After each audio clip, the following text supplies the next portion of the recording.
if I was to put this business, we're going to continue to call it as Julian Nguyen business or a founder position in my daughter's name or in my son's name, who is only 4 years old, right? Let's talk about that really quick, because a lot of that question kind of come up.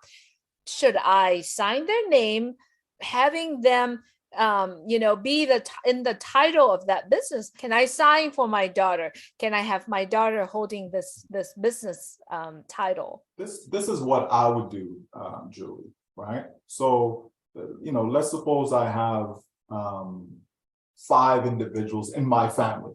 I have a wife, some children, right? Maybe a dog, a cat. Just kidding, okay? But you have 5 people in the family, right? I would hold all of my accounts under one entity, right?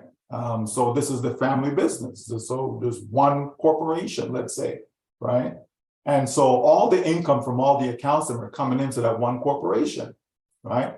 And now I can hire my wife, right? So the company, right, can hire a spouse, can hire your children, etc. And then so you pay them income out of that umbrella, right?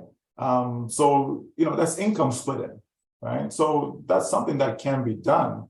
You don't necessarily have to have, Susie has her own account and John and Jeffrey. It doesn't have to be that way. So there's different ways that people can go about it, right? But to me, I like to keep things simple. So I would rather have just one umbrella and have everything coming in that one umbrella. And then all of us as family members, okay, you're going to be the CEO of this company. You'll be the vice president. You're going to be an executive, whatever, right? You give people different titles. You're the secretary, whatever, right? And so as a result of that, all of them command a particular salary from the business, and that's how they're receiving their income. Now that child, gets their income, depending on the country you're in, right?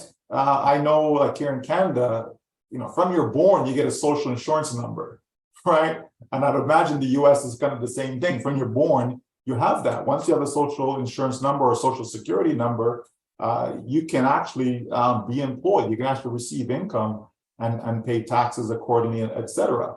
So there's different ways that you can do that, but I'll just keep it simple. Right. And so for those who are wondering, okay, should I keep it in my child's name and all these things? Okay, is your child of legal age in your country to be able to run a business? Because it is a business.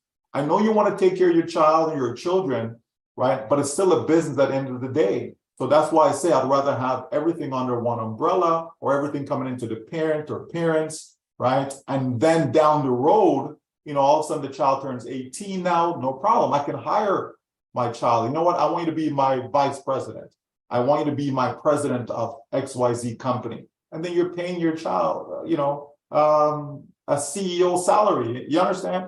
Like, that's what I would do. That's how I go about my business, because that way it keeps it nice and clean. It keeps it simple. It's easy to run. There's no worrying about who gets what and how it, just keep it simple, right? So that's how I would go about doing it, Julie.